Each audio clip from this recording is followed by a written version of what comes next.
Assalamualaikum teman-teman, balik lagi sama aku Ella. Jadi hari ini aku balik lagi, dan balik lagi. Aku hari ini lagi sakit mata guys, mata aku merah. Sebenarnya aku tadi mau pakai kacamata, cuma pas aku pakai kacamatanya, si ring light-nya tuh mantul-mantul, jadi muka aku tuh malah nggak kelihatan. Jadi aku taruh aja di kepala, biar kepala aku terlihat jernih. Oke, teman-teman, aku hari ini balik lagi. Aku tuh mau ngapain ya? Hari ini aku mau ngebahas suatu hal dari negeri Vrindavan. Jadi apa sih yang mau aku bahas? Karena tuh belakangan ini di TikTok aku tuh sering banget muncul makanan-makanan Vrindavan gitu loh guys, jajanan kaki lima di Vrindavan. Kalian sering gak sih di TikTok kalian itu muncul-muncul kayak gitu? Jadi di TikTok aku tuh sering muncul kayak gitu. Jadi waktu kita masih sekolah dulu, atau kalian teman-teman yang masih sekolah, mungkin kalau di sekolah itu diajarin tentang kasta. Yang aku tahu kasta itu selama ini cuma ada 4. Yang pertama adalah Brahmana, yang kedua Ksatria, ketiga itu adalah Waisya, terus yang terakhir adalah Sudra. That's it. Aku pikir cuma itu doang. Tapi ternyata makin kesini aku makin tahu kalau ada kasta yang terakhir. Sebenarnya yang terakhir ini, yang paling pucuk ini nggak masuk ke dalam kasta. Cuma mereka itu ada, tapi dianggap tidak ada. Gimana sih guys rasanya jadi orang yang ada tapi nggak dianggap? Pasti rasanya sakit banget kan? Ya curhat. Oke. Jadi aku mau ngebahas tentang kasta yang paling akhir dan kasta yang tidak dianggap itu. Apa sih yang mau aku bahas adalah kasta Dalit.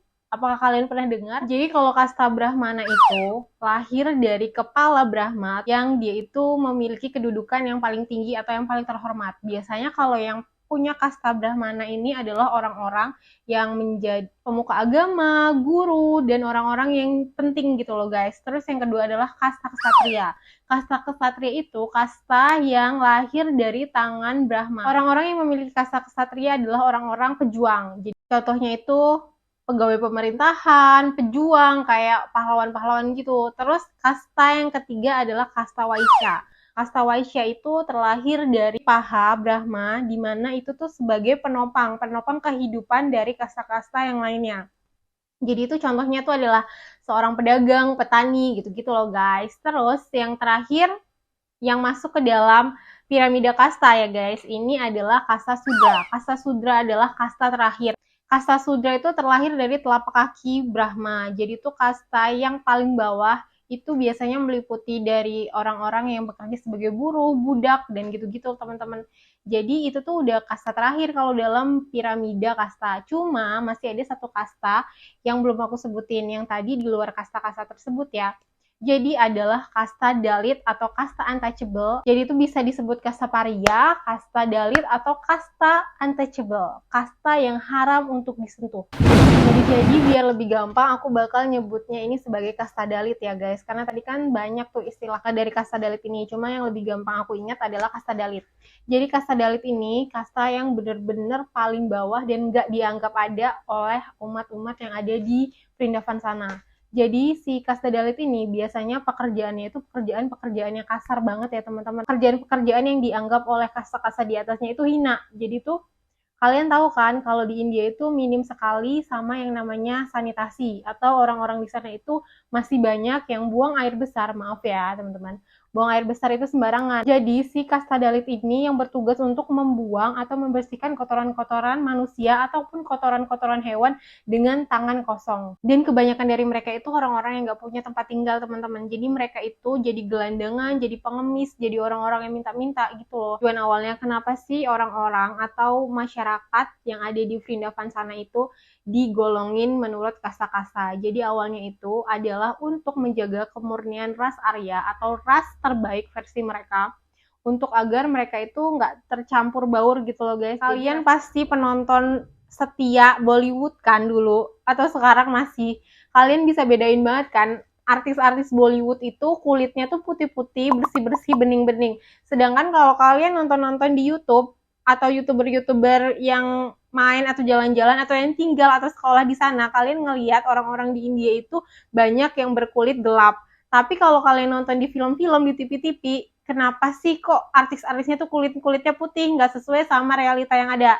Jadi gini teman-teman, kenapa bisa beda kayak gitu? Karena itu sebenarnya terjadi lebih dari 3.000 tahun yang lalu pada saat ras Arya atau ras kulit putih itu menduduki India. Jadi mereka itu nggak mau mencampur baurkan ras mereka dengan penduduk asli India yang memang kulitnya tuh sebenarnya gelap. Jadi untuk mempertahankan pemerintahannya, mereka itu menciptakan sistem Varna di mana untuk melindungi kaum mereka agar tidak tercampur baur dengan orang asli India yang memang berkulit hitam. Makanya kenapa sih orang yang kaya-kaya, orang yang sukses, orang yang biasanya punya kedudukan di Vrindavan sana itu punya kulit putih, sedangkan orang-orang atau penduduk-penduduk asli India yang standar-standar aja itu berkulit hitam. Jadi kenapa alasannya di Vrindavan sana itu nggak diperbolehkan menikah lintas kasta?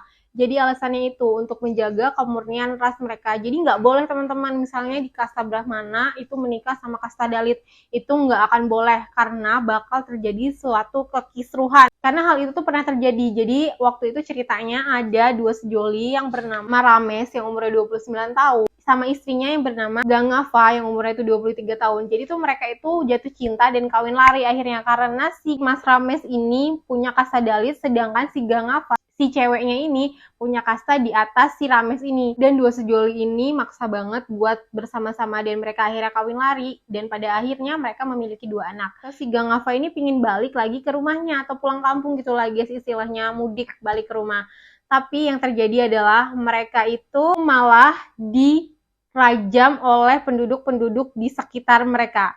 Dan parahnya lagi, orang tua atau keluarganya si Gangava ini ikutan juga ngerajam si Gangava dan si Rames. Dan berakhir Gangava dan Rames pun gitu teman-teman. Jadi orang-orang di sekitar rumahnya Gangava ini tahu kalau misalnya Gangava dan suaminya ini mau pulang ke rumah mereka. Dan mereka itu ngasih tahu kakaknya si Gangava ini. Dan ternyata kakaknya Gangava ini ternyata ya benar-benar juga ya sadis. Dia ngumpulin orang-orang untuk nimpukin atau ngerajam Gangava dan suaminya ini pakai batu-batu. Alhasil Gangava dan suaminya ini meninggoy. Jadi kalian bisa bayangin kan gimana diskriminasinya kasta-kasta yang ada di sana. Jadi kalau misalnya kalian itu berkasta yang paling rendah atau kasta Dalit, kalian itu nggak punya kesempatan buat hidup happy, buat hidup bahagia, apalagi mengeluarkan pendapat, apalagi bikin YouTube kayak aku gini. Mana mungkin ada kesempatan kayak gitu. Jadi happy-happy lah kalian hidup di Indonesia Raya ini. Tadi aku sempat ngomong kan kalau misalnya kasta Dalit itu lebih rendah dari hewan atau binatang. Jadi ini beneran terjadi teman-teman. Jadi kalau di India itu kalau misalnya kita ngebunuh sapi aja itu bisa dihukum 10 tahun. Tapi kalau kita ngebunuh orang yang berkasta Dalit itu nggak bakal dianggap gimana-gimana guys. Ya udah be aja kayak ngebunuh semut kalau misalnya kita di sini. Bayangin orang yang punya kasta Dalit di sana itu kedudukannya lebih rendah daripada seekor sapi. Jadi itu nyawa sapi itu jauh lebih berharga daripada manusia yang memiliki kasta Dalit. Jadi menurut data PBB, ada kurang dari 1.000 kasus kekerasan yang dialami oleh kasta Dalit dan ratusan perempuan Dalit yang mengalami kekerasan, lebih tepatnya adalah jadi gini guys, aku nggak habis pikir. Jadi mereka itu nggak mau menyentuh kasta Dalit, tapi mereka cewek-cewek di Dalit sana.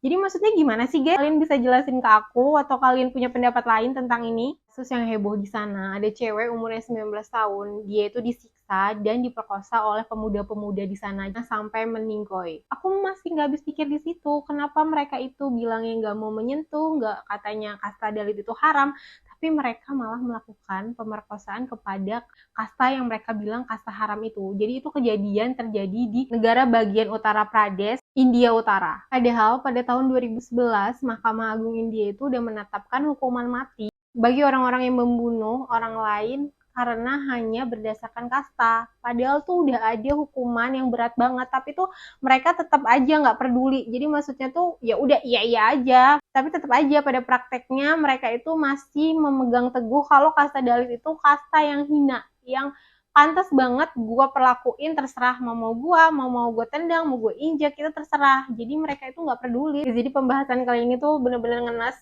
Aku nggak ngebayangin banget gimana kehidupan orang-orang Dalit di sana, segimana sedihnya. Karena aku pernah nonton sih salah satu channel YouTube yang pelajar dari Indonesia yang tinggal di sana. Jadi tuh mereka itu diikutin sama orang-orang atau pengemis-pengemis di India sana. Dan pelajar itu tuh bilang kalau ini adalah kasta Dalit. Jadi kita bisa ngelihat real life-nya mereka. Jadi tuh mereka itu hidup di pinggiran teman-teman. Mereka tuh kayak hidup di kayak tenda, bukan tenda, kayak mereka tuh bikin rumah atau atap dari kain-kain gitu untuk tempat tinggal mereka. Dan mereka tuh hidup dari ngemis. Jadi ada cerita lagi dari pemimpin Dalit yang namanya B.R. Ambedkar. Jadi dia itu cerita kalau misalnya salah satu kelompok kasta Dalit di salah satu daerah itu harus pakai penutup liur yang diiketin di leher mereka untuk agar liur mereka itu nggak netes dan nggak ngenain orang-orang yang ada di sekitar dia dan nggak jatuh ke tanah tempat dia berpijak. Maksud aku gini, ngapain juga sih kita ngiler-ngiler pas lagi jalan atau pas lagi duduk, ngapain lo guys? Kayak kurang kerjaan aja kita ngiler-ngiler. Cuma di sana itu sampai segitunya karena mereka menganggap kasta Dalit ini haram, sampai air liurnya itu dianggap haram dan gak boleh mengotori tanah tempat mereka berpijak. Bayangin. Terus ada lagi kasus di mana salah satu kelompok kasta Dalit itu harus banget ngiketin ranting-ranting pohon di badan mereka agar menghapus jejak kaki mereka pada saat mereka itu jalan di tanah. Jadi kalau misalnya mereka habis jalan, jejak kaki mereka tuh terhapus sama ranting-ranting. Saking orang-orang yang kastanya di atas itu ngerasa kalau Dalit ini haram, sampai jejak kakinya aja dianggap menjijikan, dianggap najis. Jadi sampai nggak boleh ada jejak kaki orang-orang Dalit, sampai harus dihapus pakai ranting. Kalian bayangin gak sih guys, aku bener-bener kayak sedih gitu loh. Kayak ini beneran terjadi. Tapi emang beneran, setelah aku cari tahu ini emang beneran, bener-bener nyata dan bener-bener kejadian. Jadi segitu sedihnya kita, coba aku tuh kadang sedih gitu loh. Segitunya ya orang-orang nganggep orang itu hina. Padahal kan kita sebenarnya sama aja gitu ya guys. Ada satu kejadian lagi yang benar-benar nyata, yang ini aku sumbernya dari BBC. Ada seorang pemuda di kasta Dalit yang meninggoy karena kelakuan orang-orang yang nganggep kalau dia itu najis. Jadi ceritanya kayak gini teman-teman. Ada seorang pemuda yang bernama Jitendra yang umurnya itu masih 21 tahun, yang masa depannya itu masih cerah banget, itu harus meninggoy karena kelakuan-kelakuan orang-orang yang gak punya hati. Jadi gini, dia itu ceritanya lagi datang ke kondangan. Aku pakai bahasa aku ya guys, aku ceritainnya. Dia itu lagi datang ke kondangan makan di pesta tersebut. Tapi salahnya dia, yaitu makan satu meja sama cowok-cowok yang kastanya di atas dia. Dan mereka tuh nggak terima kalau misalnya si Jitendra ini makan bareng mereka. Dan hasil si Jitendra ini digebukin. Dan akhirnya Jitendra itu nangis. Dan ujung-ujungnya Jitendra ini pulang. Tapi nggak sampai di situ aja. Si cowok-cowok rese ini ngikutin Jitendra dan lagi-lagi mereka memukuli Jitendra sampai babak belur dan benar-benar brutal. Pada akhirnya Jitendra itu gak kuat lagi dan dia itu udah pingsan. Akhirnya sama si cowok-cowok rese ini dianterin pulang di depan rumahnya Jitendra. Sialnya orang rumahnya ini gak tahu ada Jitendra yang pingsan dan babak belur. Jitendra cuma ditaruh di depan rumah, alhasil orang rumahnya itu nggak tahu kalau misalnya ada Jitendra. Dan besok paginya ibunya Jitendra ini nemuin Jitendra lagi terkapar di depan rumah. Dan 9 hari kemudian setelah Jitendra ini diobatin di rumahnya, dia meninggoy. Segitu menderitanya kehidupan mereka sampai mereka itu nggak bisa punya pekerjaan yang bisa menghidupi mereka, walaupun mereka itu punya keahlian atau apa atau kemampuan lain, jadi nggak ada kesempatan buat mereka itu untuk berkembang. Jadi segini dulu aja pembahasan untuk hari ini. Semoga videonya bermanfaat dan semoga kalian bisa ngambil hikmah dari video hari ini. Dan sampai jumpa di video selanjutnya. Assalamualaikum teman-teman.